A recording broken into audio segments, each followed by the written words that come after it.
Esto es Memorias Tejeñas, una ventana a la historia de la isla Teja.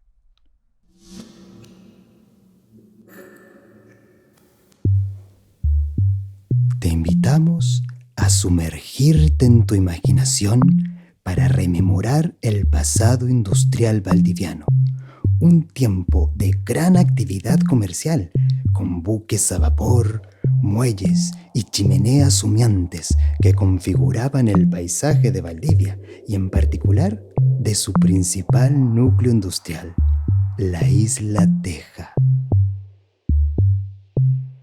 En el siglo XIX, el Estado de Chile estaba esmerado en ocupar las tierras del sur con colonos europeos para impedir la recuperación de estas por los pueblos indígenas que habían sido desplazados e impulsar la economía occidental. En Europa se armó la Agencia de Colonización, que se encargaba de reclutar europeos que quisieran migrar al sur de Chile, a quienes se les ofrecía tierra y otras ayudas económicas para comenzar una nueva vida.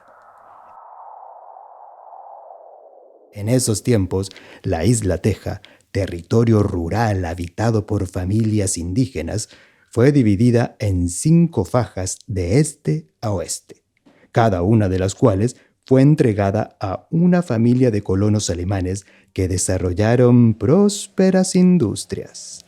Hoffmann, con su molino y fábricas de oxígeno, clavos y mote; Hermann, con sus industrias de madera; Anwanter, con su gran fábrica de cerveza y maltería; Brochel, con su empresa naviera.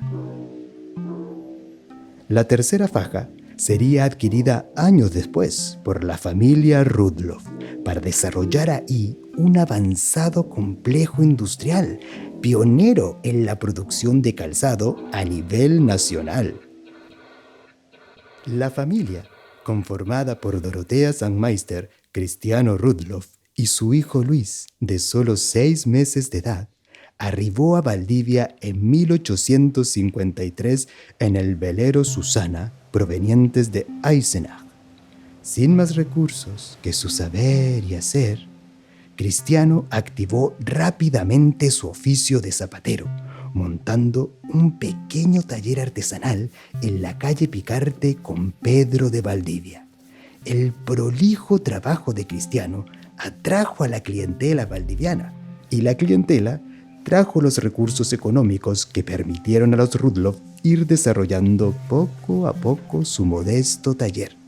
La familia creció, y crecieron también sus sueños de transformar el emprendimiento familiar. Planificaron, ahorraron, hasta que 21 años después de su llegada a Chile, envían a Luis, el hijo mayor, en un largo viaje de estudios por Estados Unidos y Europa, donde conoce los métodos más modernos empleados en la fabricación de calzado y en la curtimbre de cueros.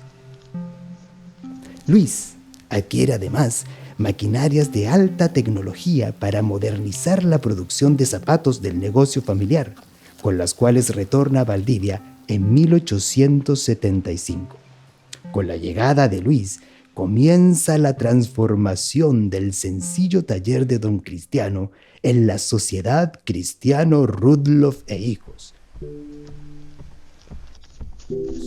una industria con modernos procesos automatizados que sería la primera del país en ese rubro en mover máquinas con energía a vapor. Sin embargo, la prosperidad para la fábrica Rudloff se vio en peligro por la dificultad para conseguir cueros y suelas, ya que la mayoría de los que eran producidos en este territorio eran exportados a Alemania. Los Rudloff decidieron entonces: si no hay cuero en el mercado, haremos nuestro propio cuero. Fundan su propia curtimbre en la isla Teja en 1875, donde se realizaba el complejo proceso de convertir las pieles de animales en cuero. El cuero resultaba fundamental en la producción de zapatos, por ser un material duradero y que no se descompone. El proceso de ablandado y curtido de las pieles, sin embargo, producía altos niveles de aguas contaminadas y parte de los taninos utilizados para esta labor se extraían del tineo y del ulmo, árboles nativos que se explotaron desmesuradamente en el territorio. La industria Rudloff creció y prosperó. En 1879 muere don Cristiano y sus hijos Luis y José asumen la dirección del negocio.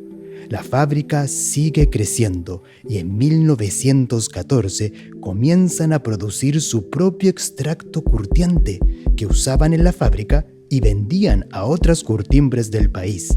La prosperidad de la zapatería lleva a los Rudloff en 1920 a crear un gran complejo industrial juntando todas las faenas productivas en un solo lugar, ya que antes la fábrica de calzados se ubicaba en Picarte 39, mientras la curtimbre y fábrica de taninos funcionaba en la isla Teja.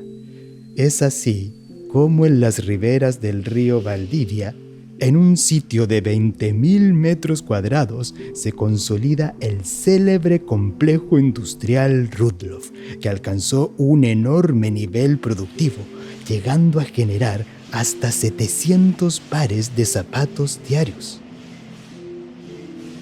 Para sostener esta producción, se utilizaban 2.000 pieles de vacunos para suelas y 5.000 lanares de forros y badanas mensualmente. No era suficiente el cuero que podían conseguir en el territorio, por lo que debían importarlo desde Argentina.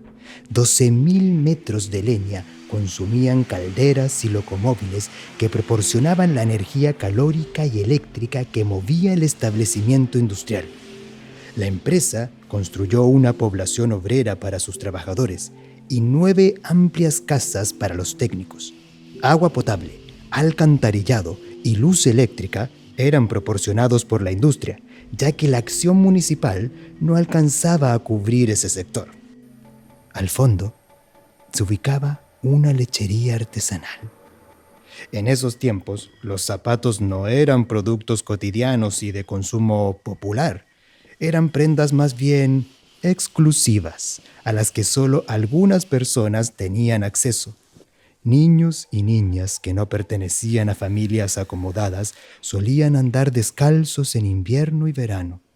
No por nada Gabriela Mistral escribió: piececitos de niño, azulosos de frío, ¿cómo os ven y no os cubren, Dios mío? Cuenta un abuelo tejeño que en su infancia se recibía el primer par de zapatos cuando se entraba a la escuela. Los zapatos duraban años y se iban heredando entre hermanos y vecinos. Andábamos a pata pelá con tremendos callos en los pies y como no teníamos, jugábamos a hacernos nuestros propios zapatos. Conseguíamos cuero en la curtimbre, pescábamos una tabla que hacía de suela y con chinches los armábamos. Quedaban como una especie de sueco y con eso andábamos. Los zapatos Rudloff eran reconocidos por su gran calidad y años de durabilidad. La fabricación de zapatos implicaba mucha mano de obra. Los hombres tomaban distintas labores, mientras las mujeres, en su mayoría, cumplían el rol de aparadoras, encargadas de coser las distintas piezas que conformaban el calzado. Si bien los Rudloff vendían sus zapatos en sus propias tiendas y a lo largo del país con vendedores ambulantes, su principal cliente era el Ejército de Chile. Sabido es que la Guerra del Pacífico se peleó con zapatos Rudloff, pero pocos conocen el menudo embrollo que tuvieron que resolver en la fábrica.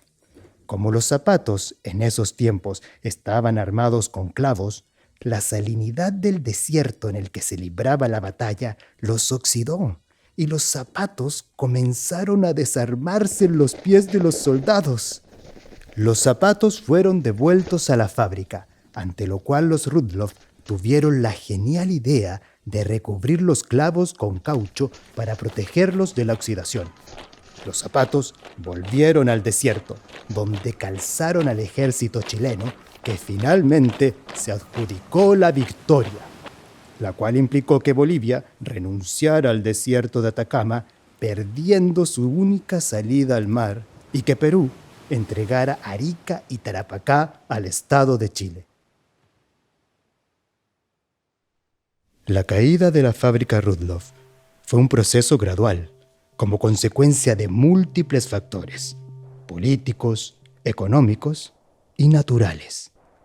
El fin de las materias primas para la curtimbe que extraían del territorio, la entrada al mercado de zapatos más baratos y de peor calidad, la pérdida de las licitaciones del Estado y los nuevos modelos de negocio fueron poniendo en jaque el devenir de la empresa.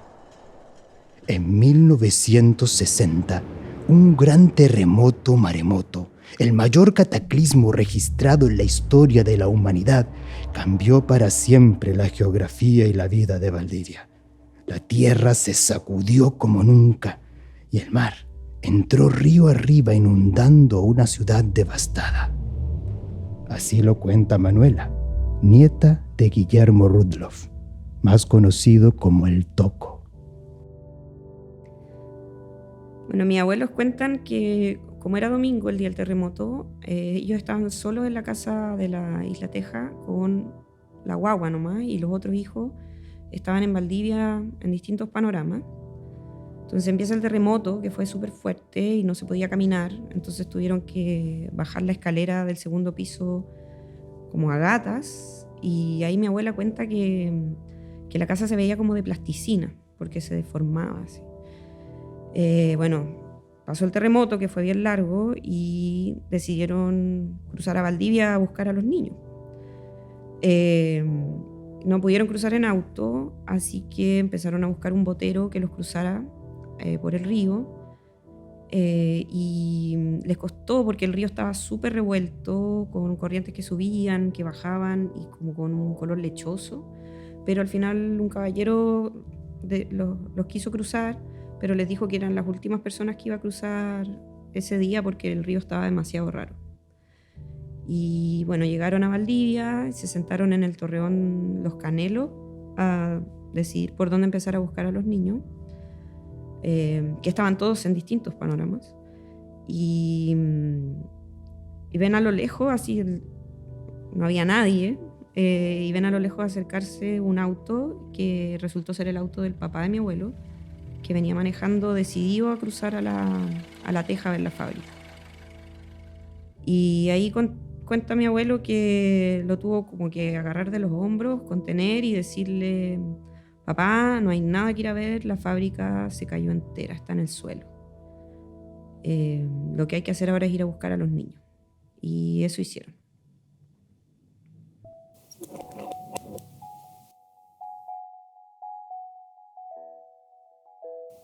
Y así fue. Efectivamente, solo algunas maquinarias y un par de paredes sobrevivieron al terremoto. Los Rudloff pidieron préstamos para levantar el negocio familiar, pero estos no pudieron ser pagados y la fábrica finalmente quebró. Como tampoco tenían dinero para pagar a sus trabajadores, les entregan lo que quedó de la fábrica en forma de pago. Alrededor de 150 obreros se organizaron bajo la forma de una cooperativa en 1970, trabajando la producción y venta de zapatos. Sin embargo, los cambios en el mercado, la situación política y el posicionamiento del neoliberalismo dificultaron el desarrollo del negocio, haciendo que la cooperativa decidiera cerrar, poniendo fin así a una de las empresas más emblemáticas de la ciudad de Valdivia. Las maquinarias se callaron una a una, hasta que el silencio reinó en la tercera faja de la Isla Teja. La industria que antaño fuese ícono de la modernidad en la fabricación de zapatos dejó de funcionar definitivamente en 1978. Hoy, el complejo industrial Rudloff no existe como tal. Pero en la teja antigua, en la ribera del río Valdivia, se sostiene entre la naturaleza salvaje y el paso del tiempo la ruina de lo que fuera la curtimbre de la fábrica, resistiéndose a desaparecer de la memoria del territorio valdiviano e invitándonos a recordar.